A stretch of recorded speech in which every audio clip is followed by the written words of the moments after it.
Welcome to Field 302, Study Session 6, Major Challenges to Philosophical Writing. Introduction. In Plato's words, nothing worthwhile was ever accomplished without great difficulty. Writing an essay in philosophy is not such an easy task, and it requires a persistent effort to master the skills, most of which we have discussed in the preceding lectures. However, there is a need to examine a number of challenges that can arise when writing a philosophical essay. A writer can face the difficulty of identifying and stating a philosophical problem as different from a practical problem. He or she can also be confronted with the problem of stating the thesis in clear terms, using the appropriate authority and bearing the burden of proof in an argument. More so, some scholars often end up writing a descriptive essay rather than a philosophical analytical essay, and makes it clumsy. Thus, in this study session, we shall pay attention to such challenges and examine ways in which they can be avoided. Objective: to examine some challenges to writing a philosophical essay, to examine ways of avoiding the said challenges.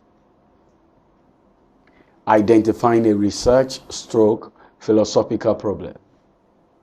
The first step to take in writing an essay in philosophy is to identify a research problem one wishes to shed light on. Identifying a philosophical problem invariably results in stating a thesis one wishes to defend. Thus, identifying the philosophical problem one wishes to analyze is very vital for a philosophical write-up. But what does a philosophical problem consist of? The major challenge faced by students and researchers in philosophy is the belief that philosophical problems are merely everyday practical problems, such as the problem of infrastructural development, the problem of good governance, and the problem of insecurity. To be sure, philosophical problems arise from practical issues of everyday life. But if philosophers engage these problems merely as they are, they do nothing different from what natural scientists or social scientists do. But philosophical problems are more theoretical than practical. They are meant to identify issues with theories postulated for practical everyday problems, or theories that interpret other theories of everyday practical problems. Concerning the issue of good governance, for instance, there are theories of justice and fairness postulated to resolve such a problem. A philosopher engages a particular theory or theories of justice, identifies a problem, and defends a thesis. The problem could be that the main argument tabled in support of a theory are not coherent or consistent. A theory does not fit with everyday experience or reality of the issue at hand. Criticisms already levied against a theory does not hold in the light of new evidences, or that a theory has become anachronistic or outdated. Thus, a philosophical problem identifies a gap or lacuna that has been left open, unfilled in theories or scholarship. Once a theoretical problem is identified, then the writer postulates and defends a thesis that he or she is convinced can fill the obvious vacuum in the scholarship. Stating the thesis. Besides identifying a philosophical problem, a philosophical paper is a defense of a thesis. In fact, the bulk of an essay in philosophy is dedicated to stating, explaining, analyzing, arguing for, and responding to anticipated objections to a thesis.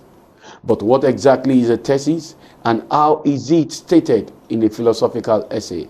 Simply put, a thesis is a statement of position, conclusions of the argument of a writer. It expresses the writer's position on an issue. Thus, a philosophical essay is not complete if the writer simply describes the philosophical position without analyzing it in order to identify a philosophical problem and take a position. A thesis is a statement that makes some clear, definite assertion about the subject under discussion. A philosophy paper is not a personal report of how one feels or what one believes or a description of what has been said about the topic. It is an argument of a thesis.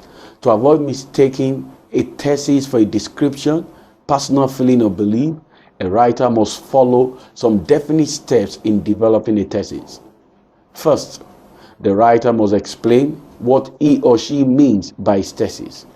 If the thesis of an essay says that abortion is wrong in any circumstance as against a position which defends the rightness of abortion in a particular circumstance, the writer must explain what in any circumstance means. The next step would be to provide clearly stated arguments for the thesis or the position one holds and show why they are better than or how they reaffirm other positions. Very importantly too, a strength of a thesis depends on the extent to which one is able to identify, examine, and respond to anticipated or unforeseen objections.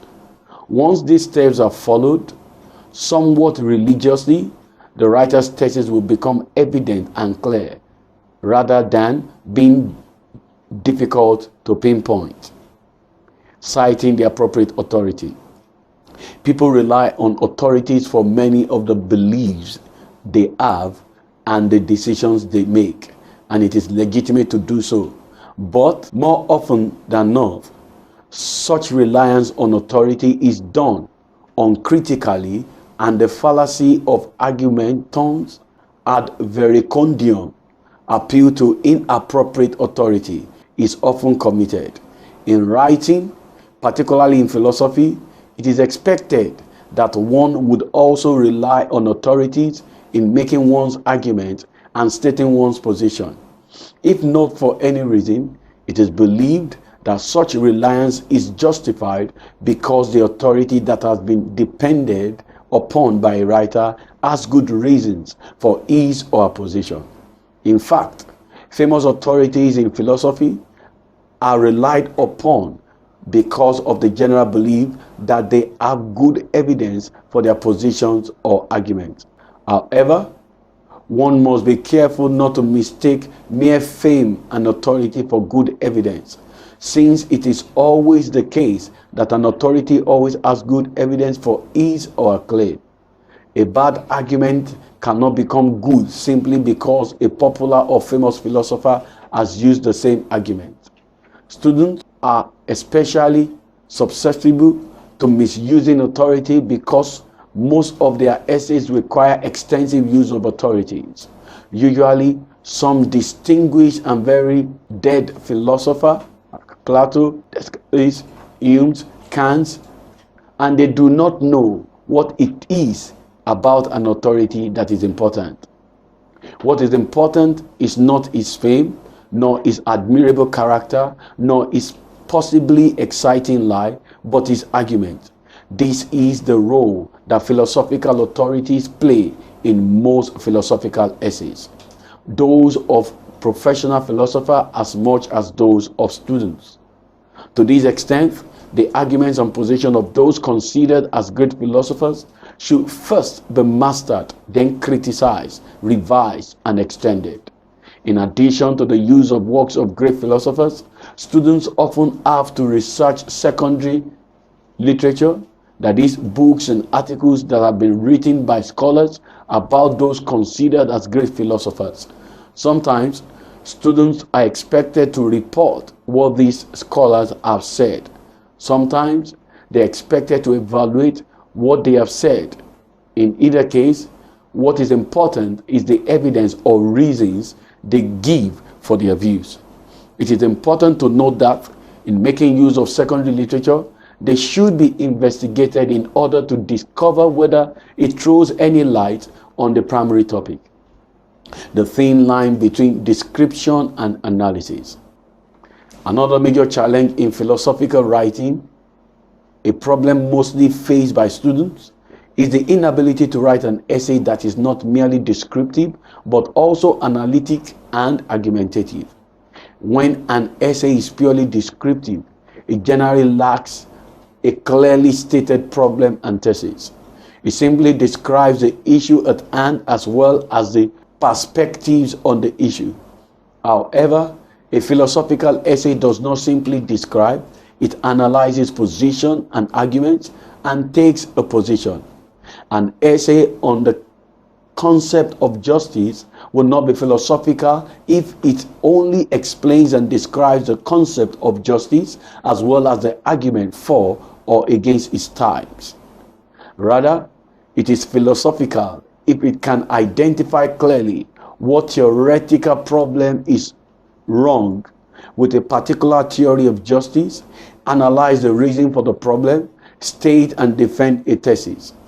This is often the basis for the distinction between an excellent student and a good or fair student. It also explains why some articles sent to a philosophy journal for publishing are either rejected or accepted. If an article sent to a philosophy journal does not but describes existing positions without any painstaking analysis, there is no basis for publishing it. The burden of proof. Connected to the issue of evidence and authority is the issue of who bears the burden of proof in an argument. Roughly, the person who asserts or otherwise relies upon the truth of a proposition for the cogency of its position bears the burden.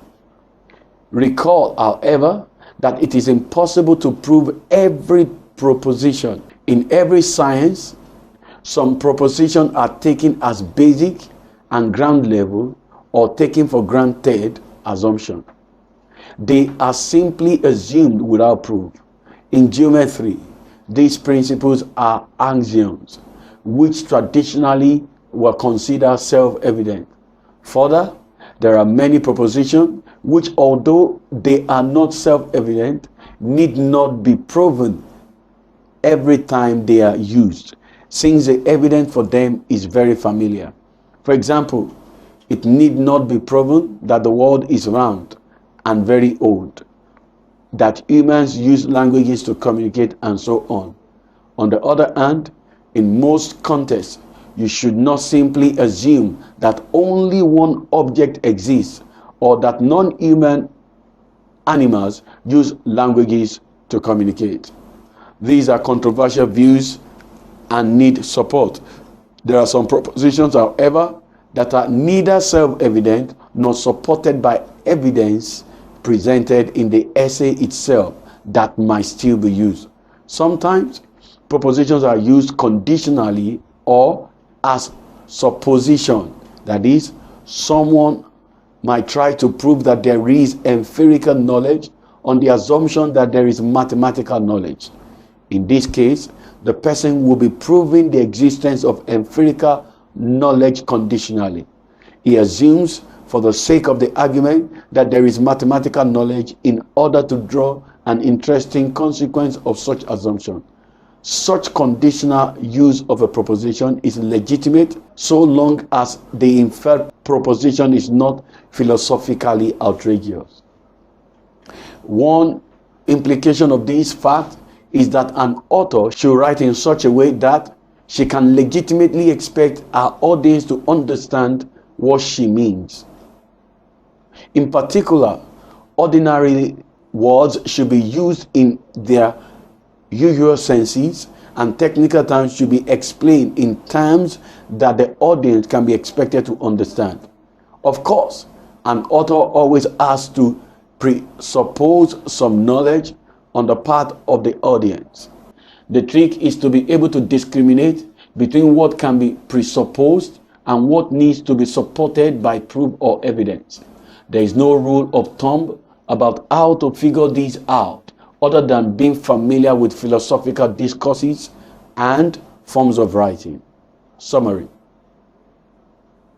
If the necessary precaution and care is taken to ensure that the philosophical problem and thesis of the philosophical essay stand out, to use authority in the right way, to avoid a mere descriptive essay, and to bear the burden of proof and make the needed assumptions where necessary, we can be sure of producing a philosophically robust essay that readers can identify with. But as earlier mentioned, this is not always the easiest of tasks. A lot of effort is needed on our part to do the right thing at the right time. But mastering philosophical writing and providing evidence for what we write depends greatly on what we have read. The next lecture pays attention to the do's and don'ts of reading a philosophical essay. This is the end of study session 6. Thanks for listening.